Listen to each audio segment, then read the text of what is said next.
everyone. Oh my goodness, it's been a while. How are we? I hope everyone's well. World Cup has well and truly finished. So that's what I'm going to say. We're just grateful for the fact that Argentina didn't win, I'm sure. But yeah, anyway, glad that that's done. I am Sarah Dallal, and Mondays are obviously mine, as you guys know. You should know this by now. But I am joined by the incredible Curtis, who's just come back from holiday. Curtis, how was Alicante? Oh, I have to say I'm quite tired. I got back on Saturday. Okay, and it was a big family holiday, right? We booked out a villa, right. And holidays are supposed to be relaxing, but let's just say one of the nights I went to Benidorm, and I got taken home. Right, I was sick in the taxi. I was sick outside the taxi. We stopped on the side of the road twice. I got carried to bed. I think I fell asleep at the toilet. So, yeah, you say it's a relaxing holiday, but actually I need another week to recover. So that's kind of what I'm doing. Also, the mental fallout of the World Cup. So I've got to see the England game. Both the England games actually on the Saturday, winning and then losing to Argentina. I'm sorry, I have to say this though. I have to say, why would you make defensive decisions 25 minutes to go? We were 1-0 up, right? And then we brought on more defenders. And look, by the way, I don't know how much you're into football, Sarah, right? But if you're going to take players away from midfield and put them into defence, you think, oh, that means you're more defensive, right? It means that it's harder for the other team to score. Actually, it's an oxymoron, or it's I would say it has the opposite effect, because what you do is you have less players in the middle. And that means they're going to be in your box more, right? You're going to give them more opportunity to have the ball in your box. So we basically told them, look, come to our backyard and score. And that's what happened. And, I think some of my brothers who are watching are like, right, what we're going to do in extra time? And I was like, it's not going to get to extra time. Argentina are going to score. And they did that. Although I agree with you, very, very happy that Spain won the World Cup. Let's be honest, it was a proxy for politics. You got Milei, the hard right libertarian, supported by Trump, Argentina, who are big cucks for Israel, or Spain, the base Spain. It was a very political game, and I'm very happy. And by the way, Argentina were disgraceful. Did you? I don't know if you've seen in the footage, but they were dirty, disgusting. They were horrible. There was fighting going on. There was too much, actually, and I got a bit stressed, but Enzo got a red card, so listen, it's all right. But the only thing that I'm realising as I'm getting older and watching football a lot more is that the only thing that the England team are good for at the moment is semis. That's all they get to. They just get to the semis. I think we should have been in the finals. And let's stop talking about football, because it's heartbreaking. And we don't want. Listen, Curtis, take your hooliganism out of here, please, and thank you. We're not hooligans on Turn Left, are we? Football's done. So let's get on to the show. Coming up on tonight's show, we've got Burnham, who shows his leadership is no different to Starmer, possibly. We've also got the Tate brothers being arrested for rape. Oh my goodness, my thing's not working. Rape and sex trafficking, and pro-Israel lawyer who makes insane comments about settlers. But you can, sorry, give me 2 seconds, because my thing isn't, I didn't realise it wasn't working. It was working before. I don't know what's happened here. Sorry, bear with. You can help us grow by visiting turnleftmedia.co.uk/support to help fund our work, or by becoming a huge member for just 99p. But on to our first story. Andy Burnham has officially been crowned as our new Prime Minister, making a speech outside Downing Street. Burnham attacked neoliberalism, would build council houses, and claimed his first instruction would be to end rough sleeping. A new political model and a new economic model. In the 1980s, Britain took some wrong turns. Political power was centralised, economic power privatised, large parts of the country deindustrialised, and they still haven't recovered. Build a new economy where we put life's essentials back under stronger public control to make them affordable to you again.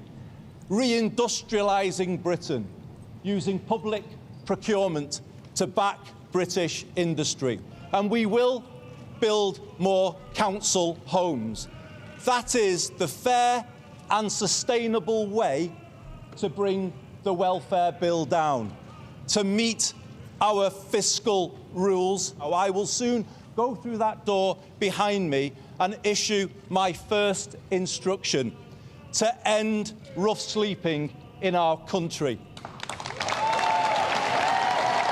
Let's build a new national sense of unity, of common purpose and positivity. Let us make this the moment when Britain starts to believe again, the moment we bring back hope. Thank you very much, everybody.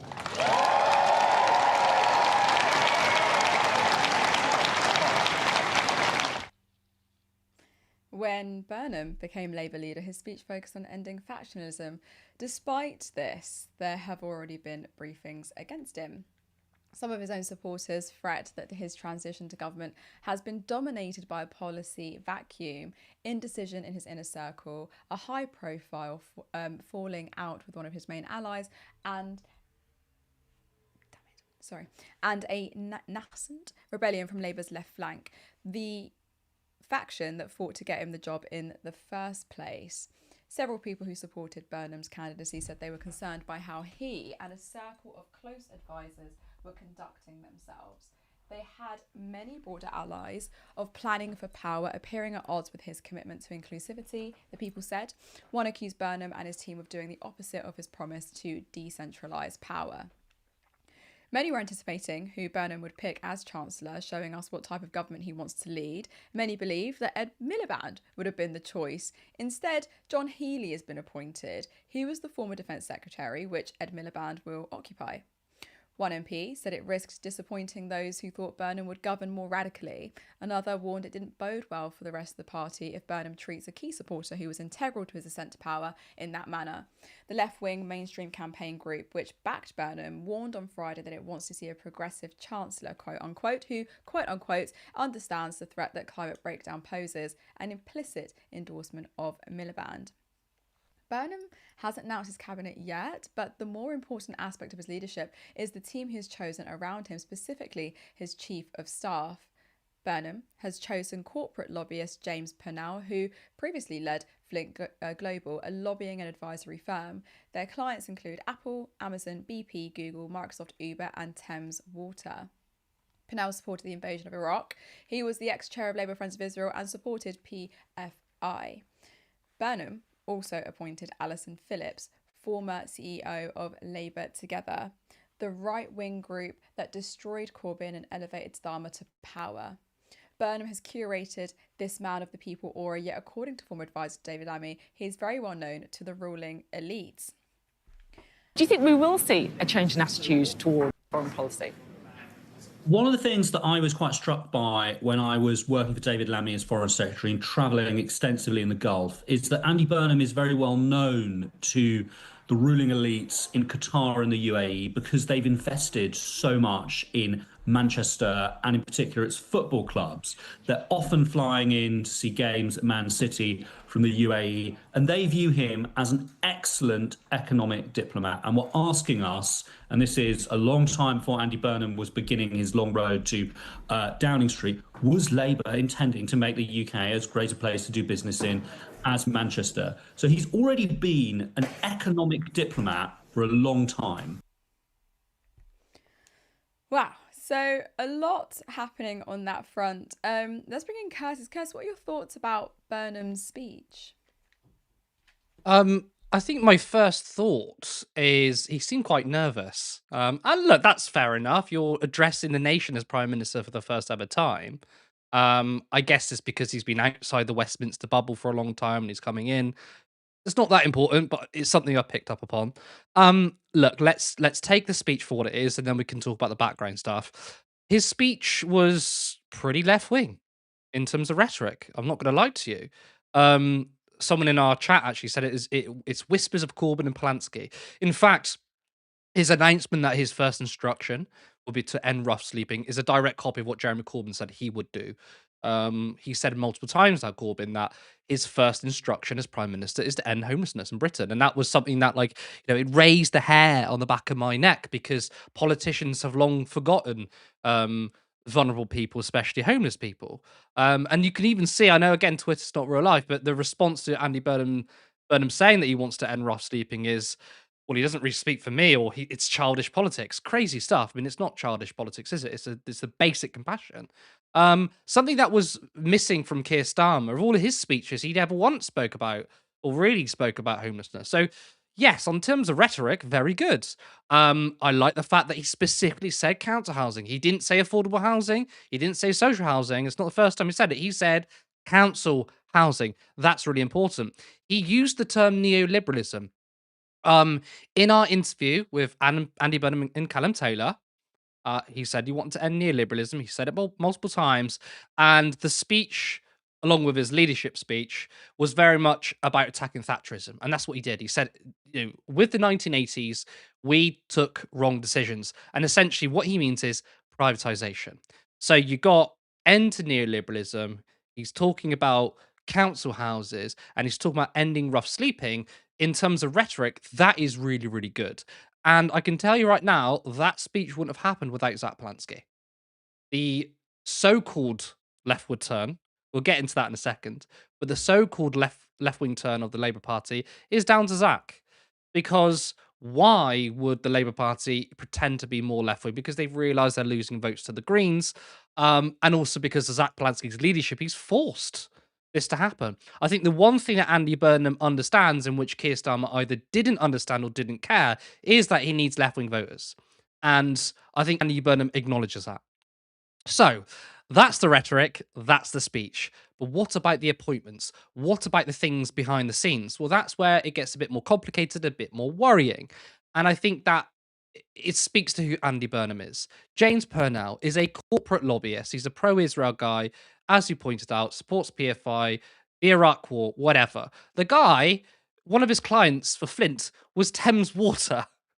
Right? Now, Andy Burnham says we might need to nationalise Thames Water, and you've got a guy who's one of his clients was to make Thames Water money. Now, apparently, James Purnell has no connection with it anymore, but I suppose that doesn't really matter, because if part of your job was to make Thames Water money, and now you want to turn around and take out the corporate profits from privatized water, there seems to be a massive conflict of interest. Alison Phillips, another person, she is the CEO, or either former or current CEO of Labour Together. They're not called Labour Together anymore because they realised the brand is so toxic. But Labour Together is the right-wing group that created Keir Starmer, that was set out to destroy Jeremy Corbyn. It was Morgan McSweeney's project. Now, if you want a clean break from Keir Starmer, you shouldn't have any of these people near your top team. Okay. Now, appointing people to cabinet is one thing, but that can change. I mean, remember that Keir Starmer had I forget her name now. The first chancellor shadow chancellor he had was seen as the left wing chancellor. I'm so sorry. I'm still in holiday mode, so I forgot my name. Forgot names of people. But actually, I'm sure chat will probably correct me. So if anyone in chat knows who I'm talking about, she was seen as the left wing person to be in Starmer's cabinet, or shadow cabinet, should I say, and be shadow chancellor.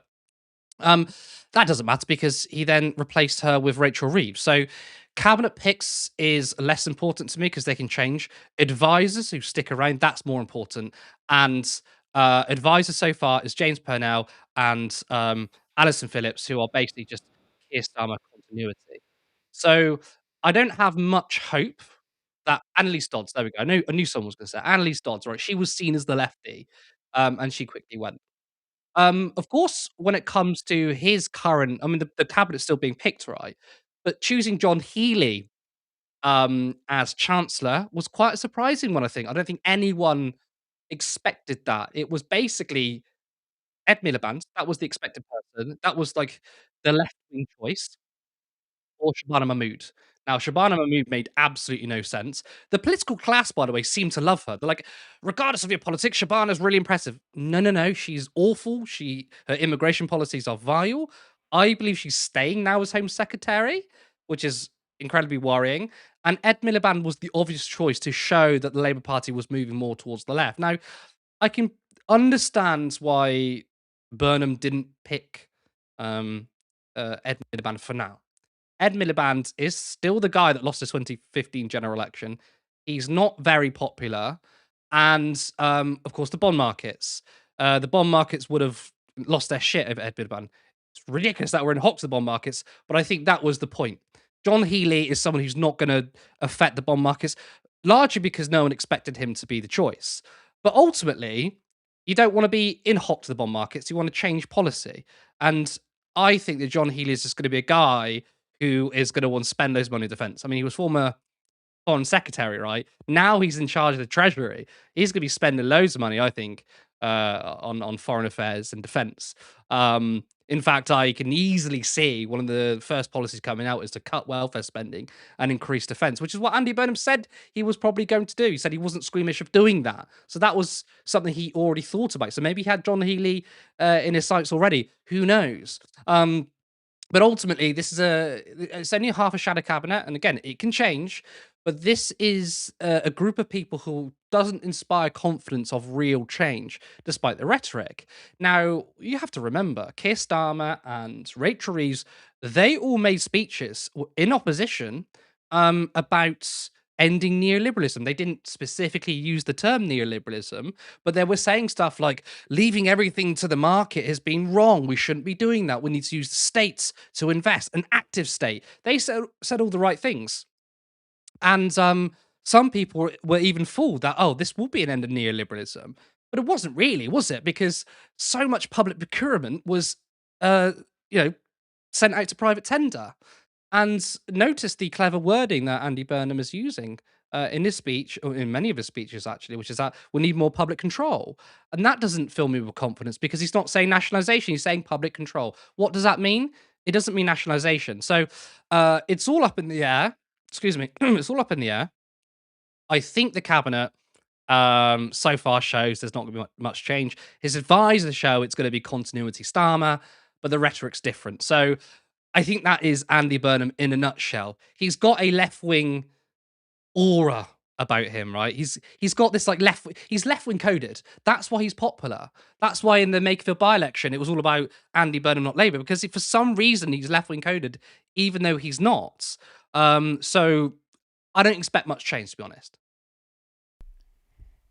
Yeah, I actually agree with you. There is something like relatively fascinating about Burnham now picking to talk the language of neoliberalism and criticize the mechanisms behind that.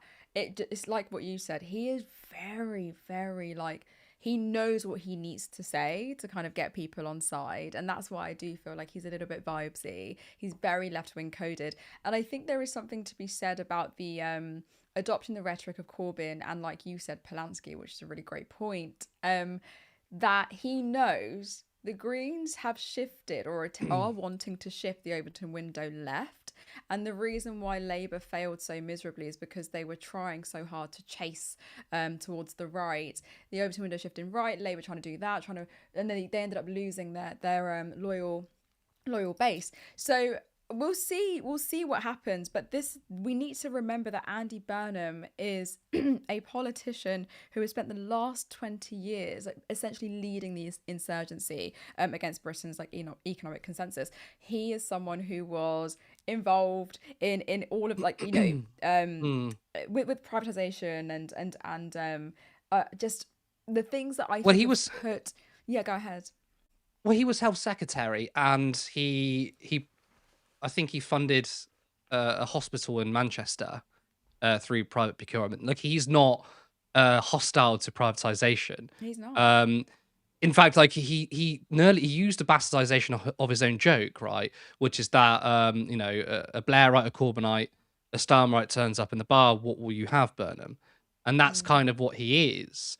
I've not seen any signal that he's going to really, really change. Now, in terms of Manchester, because I don't know what this so-called Manchesterism is, and he did great on the buses, okay, but a lot of his investment he brought was foreign finance capital. Because go back to that clip of the former aide to David Lammy, he said he's very well known to like the foreign elites.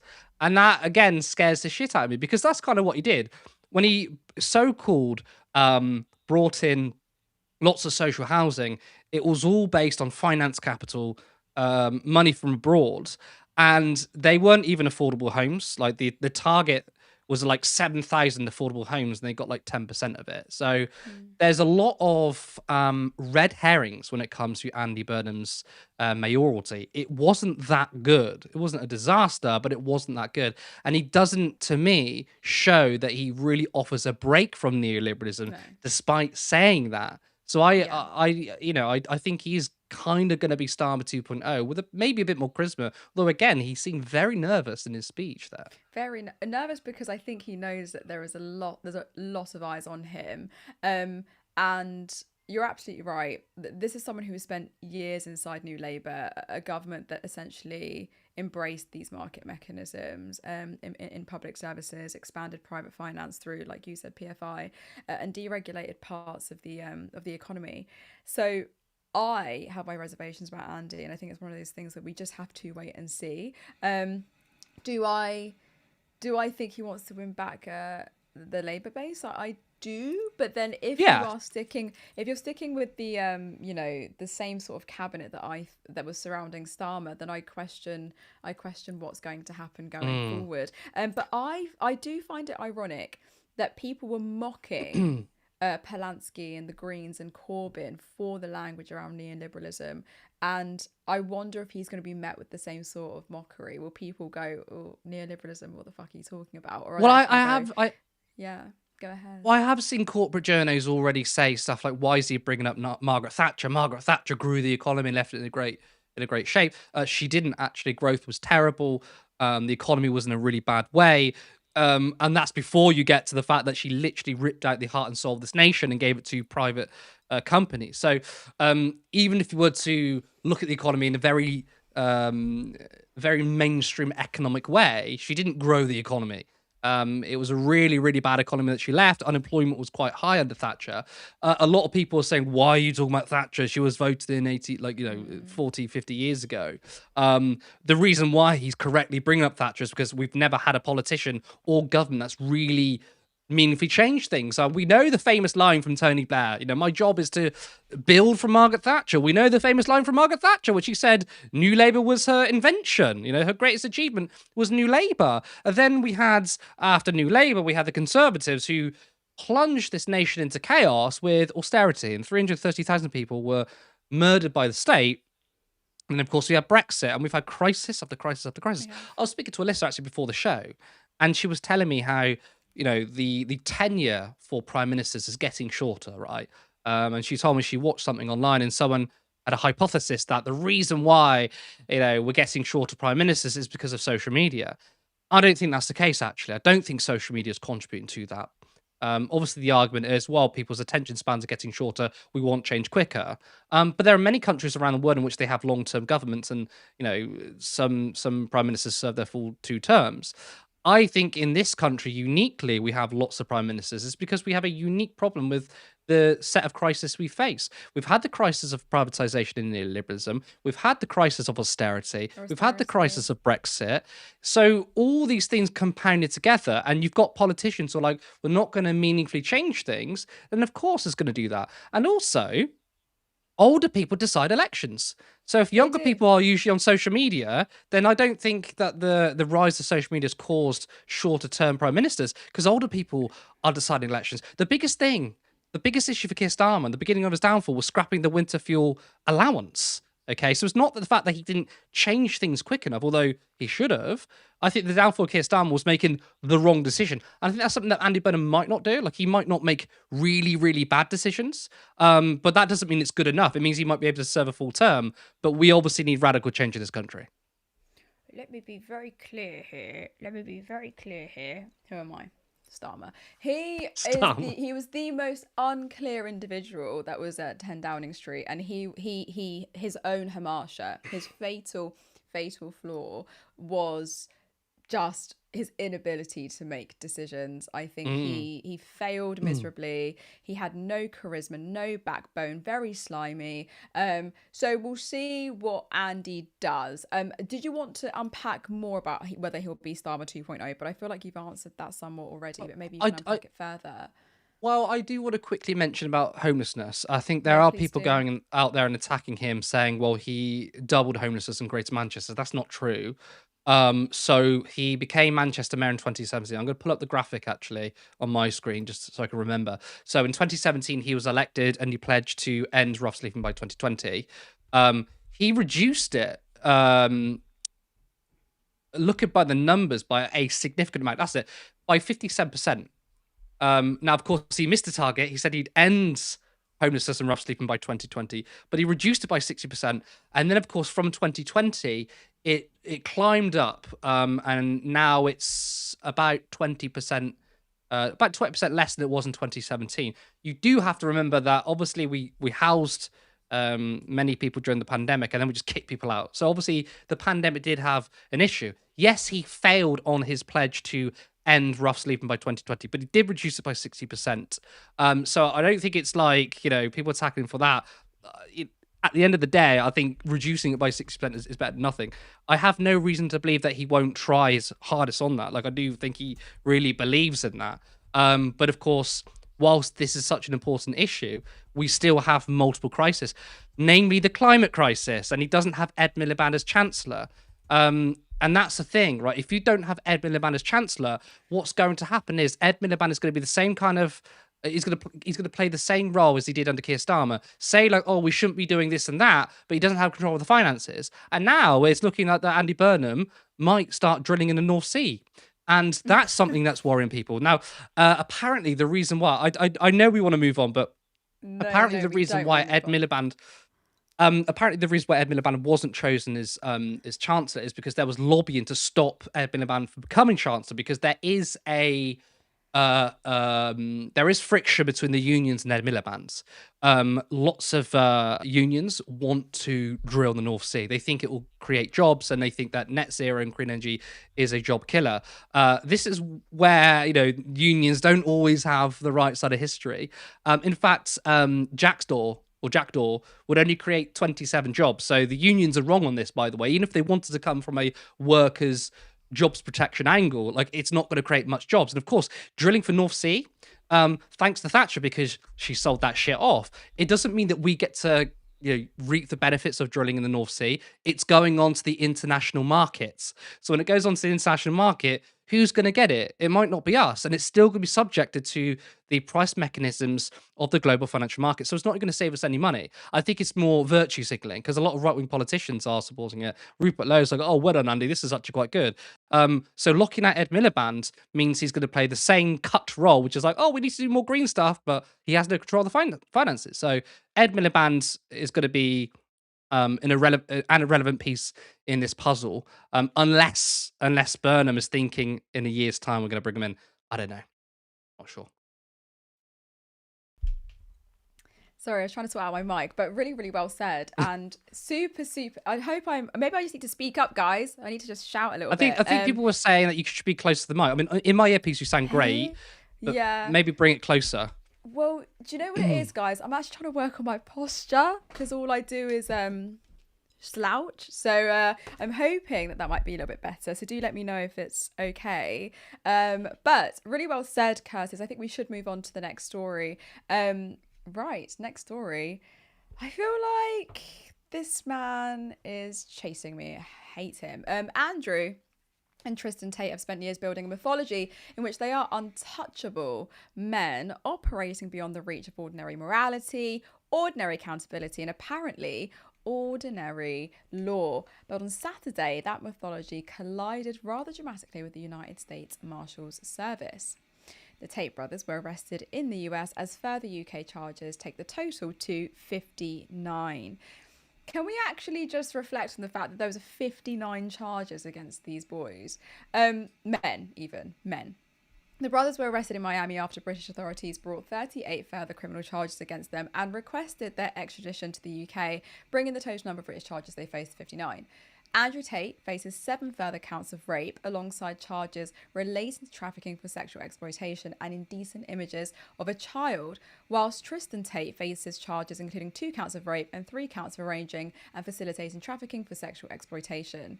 Shall we have a look at the moment they were arrested?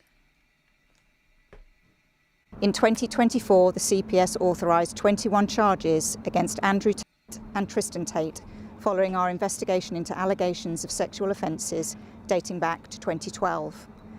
Following the initial charges being authorised, we have continued to investigate further offences reported to both Bedfordshire Police and Hertfordshire Constabulary.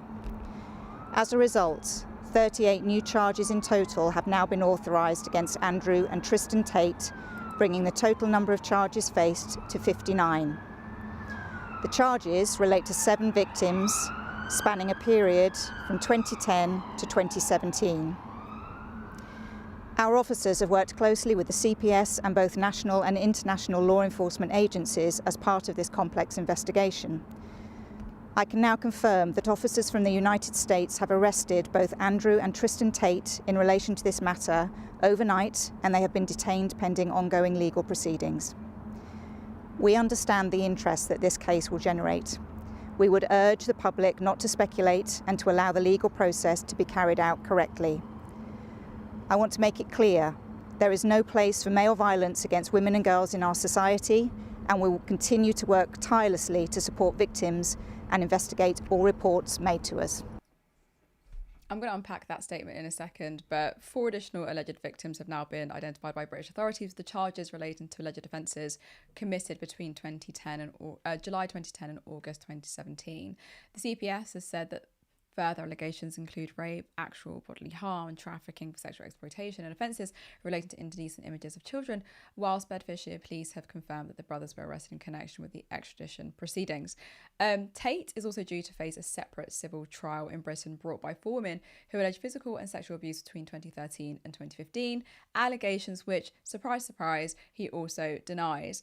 So what we're seeing, like, we see these inflammatory clips that come out about Tate, etc., former partners or anonymous accounts saying that this is what's happened, this is what's happened, this is what's happened. And then you've got his defenders that will inevitably attempt to suggest that it is a complicated web of criminal investigations, some conspiracy theory, prosecutions and civil claims that span several jurisdictions, all of which must be resolved through evidence and due process and independent courts.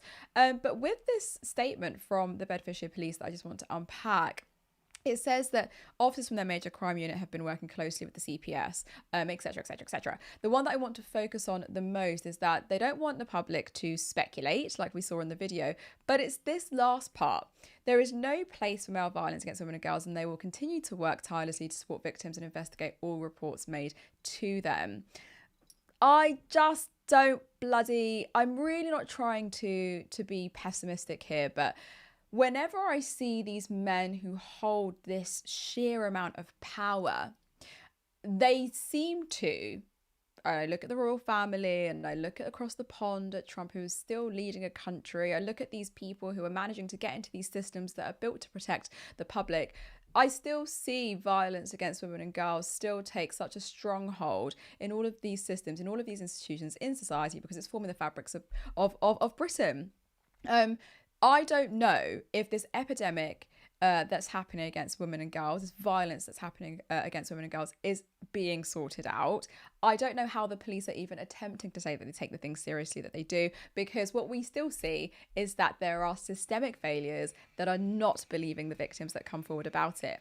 Tate, in this instance, has become the global face of an ideology which turns female subordination into entertainment and male insecurity into an extremely profitable business model. He offers and offered alienated young boys a brutally simple explanation for everything they felt had gone wrong in their lives, that you're not lonely because communities have been hollowed out, work has become precarious, austerity is happening, housing has become unaffordable, and social life has been colonized by corporations, but you're lonely because women have become too independent and you have not learned how to dominate them properly.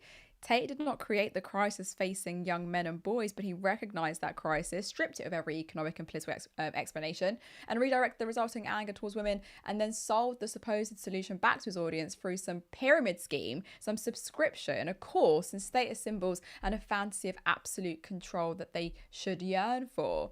So when we say that Tate, or I hear people say that he's a controversial figure or a controversial influencer, I don't even want to go into, controversy. That's just such sanitizing language routinely used when misogyny is sufficiently lucrative.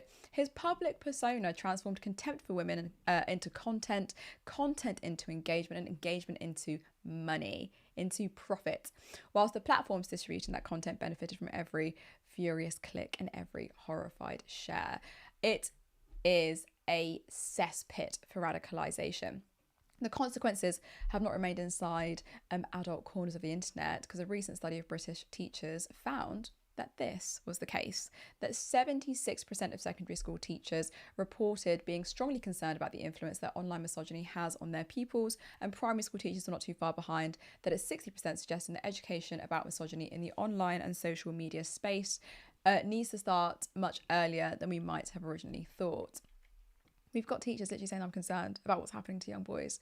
The same research found that 90% of secondary school teachers believe their schools would benefit from dedicated materials addressing online misogyny.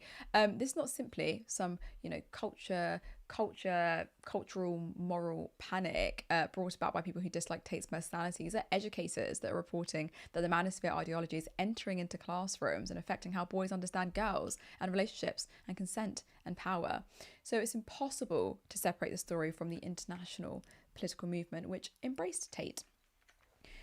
We've got here, when Romanian prosecutors permitted the brothers to travel to America in February 2025, Reuters reported that Washington had pressed Bucharest to return their passports and allow them to travel, although US and Romanian officials denied that pressure had been applied to drop the Romanian case. It's insane, right? The politics around it, the intervention that should have happened but didn't happen. It's wild. Tate's performance of masculinity fitted neatly into a wider authoritarian politics which presents equality as humiliation and empathy as weakness, and domination as freedom. So the real question is, what happens to the political market that Tate cultivated if one quote-unquote influencer disappears? The insecurity, the isolation and economic powerlessness he exploited will not disappear with him, because there will always be another Tate, another grifter, who will arrive to offer young men the same counterfeit remedy. So it's about unpacking that and how we can try and mitigate that from happening. I want to go to Curtis. Curtis, what do you think? Do these arrests puncture Andrew Tate's carefully constructed image of being invincible, or will the manosphere simply transform legal accountability into another conspiracy narrative and present him as this political martyr? I think the second point, you're right. Look, when you look at the Andrew Tates of the world and the manosphere, there is a slight decline in popularity on certain figures. Andrew Tate isn't dominating the social media narratives as much, and Fresh and Fit and HS TikTok and all these other people. So in a way, you could look at this and think, are they collapsing? Is the manosphere falling? Because in one sense, less people are talking about these figures, which could be encouraging. But rather than a movement collapsing, I think they just splinter, because the manosphere as a whole isn't one thing. The way in which we understand it is, it's just a bunch of online misogynists, and they are influencing young boys to become misogynist. Now, of course, that is a thrust of the manosphere, but there's so many different layers to what the movement is. It comes from fitness movements, it comes from self-improvement, it comes from increasing wealth. You've got a new thread of the manosphere, which is looks maxing, which is, I think it's Claviclia, whatever his name is one of the proponents of looks maxing, in which online incel movements encourage people to literally hammer their jaw to make their jaw look bigger, right? And looks maxing is becoming prominent in popular memes, even if you don't subscribe to the manosphere ideology. I think people, I don't know if anyone's seen the meme, which is like China does nothing and wins, and it's got It's got a picture of their president with like a massive jaw. Or I've seen people do it to Keir Starmer. I mean, he's never had a political win in his life, right? But like that sort of thing is filtering into the mainstream memification of our media. But I think that it's splintering because I don't think it's true that Andrew Tate is as popular. I think the scandals, of course, isn't helping him. I also think that the counter movement, which is, in my opinion, you could probably prescribe to woke 2.0, which is to endlessly take the piss out of these people. Andrew Tate, who's supposed to be this really man's man kind of guy, dresses very feminine. Now, there's nothing wrong with dressing feminine, but there is something wrong with really, really wrong dressing when something doesn't fit properly, right? I am very passionate about wearing things that fit you. Okay, you can wear women's clothing as a man, but wear your drip and style. He's wearing shirts that are too small for him and trousers that are too short for him. That's not how you wear clothes, right? None of these rich people know how to wear a suit. The suit, it's sort of coming over the shoulder. The corners of their suit is coming over the shoulder. They don't know how to dress properly. So I do think like the endless taking the piss out of people like Andrew Tate is taking that power away. Kind of saying like to Donald Trump, positing this man and these people as scary and dangerous, whilst they are, gives them power, but taking the piss out of them really takes away the power. So I think the individual actors in this game, i.e. Andrew Tate, and those that featured in Louis Theroux's documentary, I do think are losing support. And I think part of it is because they are actually seen as what they are, losers. Not scary, but really cool people who just say it as it is, but actually really, really pathetic dweebs, and that doesn't help them. But again, the movement does splinter. Whilst I do personally foresee potentially the thrust of the manosphere breaking, I don't think it's going to be the end to misogyny, of course. In fact, misogynistic attitudes are spreading. I do think it's going to be more to do with wealth and the whole grifter economy, or well, I mean, it's sort of there anyway, isn't it? But as as we become poorer and as inequality gets worse, people are going to become more desperate, and that's where you get people who are captured by Andrew Tate. In fact, actually, like I do think most of the appeal from Andrew Tate, yes, the sexism is appealing for young boys, but how do they keep them into their adulthood? It's to say, well, if you stick with me, you're going to get rich, and that is to talk about neoliberalism. Is neoliberalism to a T. I mean, Andrew Tate is quite literally a product of Margaret Thatcher, right? Hyper individualism, screw everybody else. This is how you win. It's about making winners and losers. And the sad thing about neoliberal capitalism is that it constantly reinvents itself. Going back to those that attacked Andy Burnham for bringing up Margaret Thatcher, and they say, "Oh my God, that was 50 years ago." But that's the point, though, because nothing's really changed and neoliberal capitalism has constantly reinvented itself. Then yes, it doesn't matter if Margaret Thatcher was 200 years ago. That's the source of the thrust of our problems because no one's done anything about it. And neoliberal capitalism will continue to evolve and become far more poisonous and far worse. So, whilst I do think certain actors like Andrew Tate are falling by the waysides, I think the manosphere movement is going to splinter off into even more groups, and we don't know where that ends up. It's going to poison women. I think the femisphere. I think they call it the femicels. They call it. Obviously, not as prominent, but I can see that becoming an issue because women are not allergic to neoliberalism. We are all victims of it, and none of us are above propaganda. No, you're absolutely right. No one's too smart to not fall for propaganda. I agree with you on that point. It's a really great points made by you, and I'm conscious of time, and we still have one more story to get through. So thank you so much, Curtis. Before we move on, it's actually Curtis' birthday today, so I hope that everyone's going to wish him happy birthday in the comments. Wish him happy birthday. He's the oldest in our group, I think. Before we move on, anyway, it's 2026. We really want this year to be big for Turn Left. We want to be more ambitious than last year and to really put ourselves on the map, as you know. We would like 2026 to be the year where we can have a studio and for our contributors to be paid for the work that we do. Your support over the years has been amazing, and we are ready to take this to the next level. As you know, we rely on small donations, so if you want to be part of a media organisation that seeks to destroy the oligarchs, then please head over to turnleftmedia.co.uk/support. There you can support us monthly on Patreon, or there is another link for a one-time contribution. And as you know, you can also become a YouTube member for just 99p. On to our final story though. Pro-Israel lawyer Natasha Horsdorf just said the most absurd thing to Lewis Goodall on LBC. Let's take a look. Did you know that Israel controls 65% of Gaza, which is beyond even the 53% agreed under the ceasefire by Donald Trump? So that government is going beyond even what Donald Trump thinks is a good idea. This is a measure that has just been updated in the last 2 days because of the Board of Peace's failure to negotiate the disarmament of Hamas. There have been further. We're out of time. Do you? Very simple question to you, Natasha. We're out of time. Do you believe, Natasha? Do you believe that there should be any limits to Israeli settlement in the West Bank? Yes or no?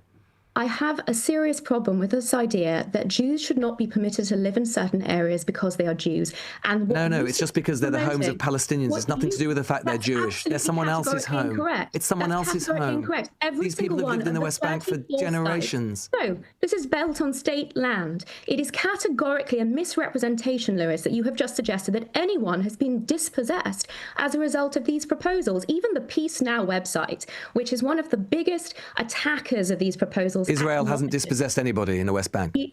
No, it certainly has not. Okay. Boo, boo, boo. Is she living in the same reality we are? Make it make sense. Do you know what I will start doing if people say things that I don't like? This conversation's over. We have to move on.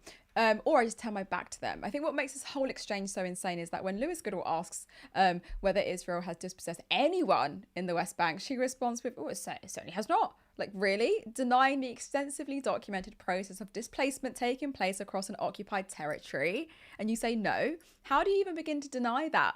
Natasha initially attempts to narrow the conversation by claiming it is a misrepresentation, to suggest that anyone who has been dispossessed specifically as a result of the latest proposals. But Goodall then removes that escape route by asking the broader and much clearer question, has Israel dispossessed anybody in the West Bank? And her answer still remains no. It's therefore important that we respond to the claim that she actually makes rather than constructing a more defensible argument on her behalf, because, quote unquote, Israel has not dispossessed anyone in the West Bank is a claim contradicted by an enormous body of evidence. The immediate context is that Israel's security cabinet has approved this, an allocation of $434 million for 34 new West Bank settlements. I hate the word settlement. It's so horrid. Settlements require territory, segregated infrastructure, access roads, checkpoints, and restrictions upon Palestinians already living around them. The settlement they speak of is not merely the building of things in a place, it is the entire system of power constructed around it. And that is why Lewis Goodall was right not to sanitize her answer as merely another perspective. Because what we've seen historically, broadcasters who are so committed to the theatre of impartiality that one guest can describe the documented material world whilst another denies it, and the presenter will be like, well, you know, politely thanking both sides as though truth exists exactly halfway between them, that there is a centre between them. No, there is no centrist position when it comes to this. Goodall instead identified the answer as absolutely absurd and ended that exchange, because I think journalistic fairness does not require a broadcaster to pretend that every demonstrably false statement becomes respectable once it's delivered by a barrister. However, the deeper scandal is that Horsdorf's claim represents an extreme version of something Western politics has done continually. Governments condemn individual outposts whilst funding and arming the state protecting them. They repeat that settlements undermine a two-state solution whilst allowing the territory required for that state to be steadily absorbed. And they invoke a rules-based international order whilst treating its rules as optional whenever enforcing them would require confronting an ally. Curtis. My AirPod just fell out my ear. What are your reactions to this? I think this is why we shouldn't platform people like Horsdorf anymore. Because the frustrating thing here is that it wasn't long ago that we were discussing Lewis Goodall with Hassan Piker, and Lewis Goodall was empirically pushing Israeli propaganda. Now, Lewis Goodall isn't someone like the vast swaths of people who write at the Jewish Chronicle, who does complete and utter genocide apologia. He's not one of those who's literally a deranged Zionist in which he pretty much cheers the death of Palestinians. Like, he does have some kind of conscience, right? He would and does call out when Israel kills Palestinians. He does call out settler violence and settlers, which he did do here. But ultimately, he does push Zionist propaganda, and he did it loads against Hassan Piker. Now, the reason why I don't think Horsdorf should be platformed is, one, because she's utterly deranged, and she is literally pushing the most grotesque genocide apologia, not Zionist apologia, but genocide apologia. But two, it makes someone like Lewis Goodall and LBC balanced, because they'll look at the interview that Lewis Goodall gave to Hassan Piker, and then they'll look at this interview, and then Lewis Goodall can claim that, do you know what? I'm impartial. I'm not biased one side or the other. Here's me, criticizing Hassan Piker, and here's me criticizing Horsdorf. And it gives that false framing of impartiality in which the BBC try and claim that they are. Oh, well, the left hate us and the right hate us. Therefore, we're really, really good. No, sometimes your editorial is just dog shit. And I would view LBC and Lewis Goodall through the same lens. Now, Lewis Goodall, I think, on many other issues is all right. He's probably a liberal, right? He's just standard Labour guy. But when it comes to Israel Palestine, he's atrocious. And we have to, on the left, take a hard line on Israel Palestine. It's not taxes where we can just debate level of taxation and have a nice harmonious and lovely conversation about taxation. No, this is genocide. There's no sliding scale. It's right or wrong. Okay, you're either for it or you're against it. Okay, you can't. It makes some excuses, right? There's no half measures, and which is what Lewis Goodall does, right? You can't do half measures on genocide, which is why Lewis Goodall is atrocious on Israel. But platforming Horsdorf gets to sort of, he gets to show the people that he's really good on this because he criticizes both sides when he doesn't. Now, Horsdorf, she's a lawyer. She's very, very good at putting forth arguments and going into the minute details and making it sound like that she's right. Because your average person who probably doesn't understand the internal conflicts might be like, well, she knows what he's talking about, and Lewis Goodall cut her off at the end. But again, she's a lawyer. Lawyers are supposed to spin bullshit. That's the point. But ultimately, what she said at the end, she couldn't help herself by ending the argument to the classic old, it's anti-Semitic to call out Israel. And by the way, Sarah, you are absolutely right when you say settler is a horrible word, because settler really dilutes the meaning of what it is. You are ripping up people who have lived in a particular part of the world, who've lived there for generations, and you're forcibly moving them out violently, bulldozing their homes, killing them, dragging them out, humiliating them, jailing them, and just moving in. And yet they call them settlers. It's not settlers. You are occupying the land. And Horsdorf is trying to once again do the whole thing, which is, oh, Lewis, you don't want Jewish people living on a land. He didn't mention Jewish people. Did anyone hear him say Jews can't have land? No, he didn't say that. Once again, Horsdorf is using the Jewish identity to protect the disgusting crimes of Israel. And ultimately, her argument falls apart when she does that. But another thing she says is that, the analysis from like human rights organizations and the ICC and the ICJ are just analysis and opinion.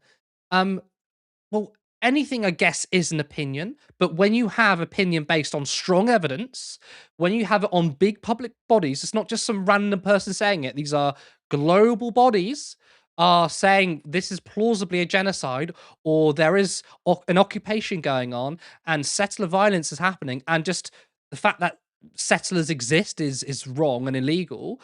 Then you can't just turn around and say, well, it's not in our jurisdiction, or it's not completely proven. No, it's completely rubbish. It's actually the same thing that the BBC do. whenever you have someone on the left or someone call out Israel's genocide, like you can find so many examples of Zach Polanski saying, Israel's committing a genocide. You notice how every single BBC presenter says at the end of it, just to say, though, Israel would deny it's a genocide, and technically they haven't proved it.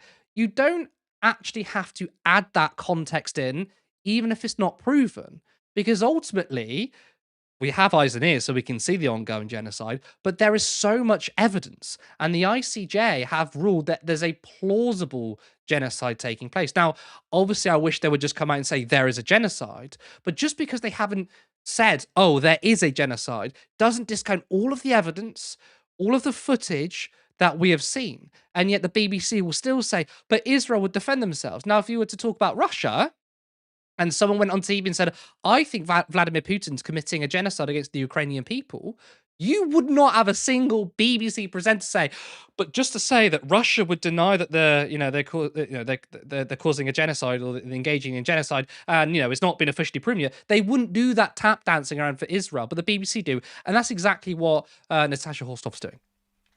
You're absolutely right, and in classic BBC fashion, do you condemn Hamas? But do you condemn Hamas? Do you condemn Hamas? And it's like, hello. Can you focus on what needs to be focused on here? Because you are missing the point entirely. Really well said, Curtis. I am conscious of time, so I think this would be a really great opportunity for us to go to the comments. I think we've got a lot of birthday messages, actually. So just to say, we have a producer said the show hasn't been say that. The show hasn't been that smooth because I've been trying to switch scenes and do graphics and stuff. So because we still have a lot of people on holiday, we're not going to be back to normal until the end of August because we've got Callum's away for 3 weeks, Ben's away for 2 weeks. I just got back, so yeah. I'm not going anywhere. Put that in there. So I'm here, guys. Don't we know we're in a cost of living crisis? No, I'm joking. But yeah, it's really, really, really great to be back. And I want to go to the super chats to begin with. So this is really sweet, actually. Specs just became a member. Specs, I always thought you were a member. Yeah. Question mark. Oh, well, maybe you finally took the plunge. Yeah, maybe. And then thanks, Michael, for being so consistent with gifting a 10 left membership. We also had Karl Marx Studios become a member and also gift 10 left Nice, thank you so much. Karl Marx actually also gifted £50. Bloody hell. Happy birthday, Curtis. That's what he said. Well, I mean, 50 quid's 50 quid, but yeah, I am Grateful. actually 50 years old. Thank you, Carl. I mean, how old are you, Carl? You're what, 300 years old? So gosh, he's a vampire. Just saying, he's a vampire. Autumn Leaves, thank you so much for £2. Happy birthday, Curtis. And then Rachel said 6 years ago today, the world lost Michael Brooks. The great Michael Brooks. What a guy. Yeah. And then Rachel, not really Rachel Atwood said, does somebody have a birthday today? Question mark. So yeah, super sweet. Thank you so much, guys. So I think like the topic of conversation today was certainly the fact that Andy Burnham is now Prime Minister. But people like Ollie were very quick to point out the things that you were echoing, Curtis. A bit of Corbyn and a bit of Polanski in that speech, which is exactly what you said. Why do you think that he's echoing that rhetoric? Do you think, why is Andy venturing down that route even? Well, look, I do think that Andy Burnham, his politics is personally to the left of Keir Starmer. And I do think that he's far more effective when he's outside the Westminster bubble. I've said this many times. He was better as Manchester mayor. He did champion public ownership, for example. I do think he genuinely does care about things. I do think he wants to end neoliberalism. I don't think Andy Burnham's problem is necessarily his political views. It's his spine and his backbone. Yeah. That's the problem, right? Because ultimately, it doesn't really matter. Like, Burnham could be Corbyn 2.0 in his politics. He could be like, the 2017 manifesto was perfect, right? But the thing is, though, when you go into that beast of the Labour machinery, what matters more than your political views is your politics. They're two separate things, right? And Burnham doesn't have much politics, I don't think. I think even the briefings against him already have shown that. Apparently he's dismissing allies, in which he'll need in the future. That's not very good politics. And I think that he's willing to be a political comedian. Now, in his defense, not me defending him, but in his own defense, he says, I've been loyal to every leader. Fine. That is true. He never really stabbed Corbyn in the back, although some people say that on the local level, when it came to like local Labour Party councils, he might not have been so graceful for Corbyn, but at least publicly he didn't really stab him in the back. But you still got to have your principles. So I do think he's to the left of Keir Starmer, but that doesn't really matter, does it? What matters is, are you going to stand up to the Labour machinery? And actually, a bigger question is, even if he did have a backbone, can you stand up to the Labour machinery? Because I think we've seen with the Corbyn experiment, you can't. And that is why those that have left the Green Party to now back Labour, they're doing it's a fool's errand. There are people who are like, oh, I like Zaplansky, but we might have a watered down Zaplansky in government. He's more realistic. I'm like, you're so naive because it's the party that's the problem. I think we saw in Jeremy Corbyn's leadership the last attempt to reform the party, and it did not work. Jeremy Corbyn had 600,000 members on his side and still couldn't get it done. Granted, he and his team made a lot of mistakes. That's true. But the response to Corbyn has been a complete shutdown of the party. So I think you're naive if you think that the party can change under Andy Burnham. So why is he signaling to the left? Because I do think he's personally probably a bit more left than Keir Starmer, but also probably the more realistic reason is what I pointed out earlier. It's the fact that he knows he needs to get votes from the Greens back, and he can do it. I mean, the Green Party have lost support. Now, they haven't actually collapsed in support, on which some people on the right, or even Labour supporters, want that to be the case. That's not really been the case. Their vote is still kind of holding up. They're 11% nationally, but crucially, in the Greater Manchester mayoral election, some polls have the Greens third, some have them second, but they're in double digits. It's not like Labour are polling number one, Reform are close by. Or sorry, can't get my words out. They're second, in a tight race. And then the Greens are like on 5-6%. No, the Greens are like on a healthy 15-16%. So the Green vote is still holding up. And of course, there is space for Zaplansky's Green Party, because I think people are going to be very disappointed, in the direction which Burnham's going to take the party, which is straight, as in not deviating to the left, just the same. Yeah. You're right. You raised such an important question. It's not whether he will deviate from what Labour is currently. It's whether the question is, can he?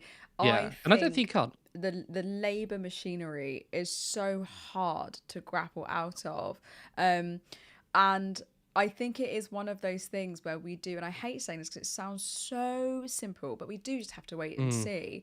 I'm not optimistic. I will just observe from the sidelines and see what happens, but he absolutely will take Green voters back to Labour, because there is something quite likeable about a man with a northern accent. As simple as it is, I do think some people are also wrapped up in that. Then there was conversations about rough sleeping, ending rough sleeping that easy. Why didn't Labour do it sooner? It's why hasn't anyone done it sooner? And it's because it's a deliberate political choice that is as a result of years and years of austerity and deliberate political choices that make people's lives harder, where wealth concentration is where wealth is so concentrated at the top that it makes it so much more difficult for people at the bottom to grapple out of the things that they're already in. And I don't think people realise how close they are to having their homes repossessed, to be falling behind on rent because of wage stagnation and how appalling it is at the moment. We are in a really dire state in Britain, and people are rightfully angry about it, but there is no willingness to change this anytime soon. I've heard this line time and time again from so many different people. Have they done it? No. Do I think Andy will do it? Don't know. I don't know. I mean, obviously, I don't expect this Labour government under Andy Burnham to get rid of homelessness, even though we have the power to do it. But if he were to match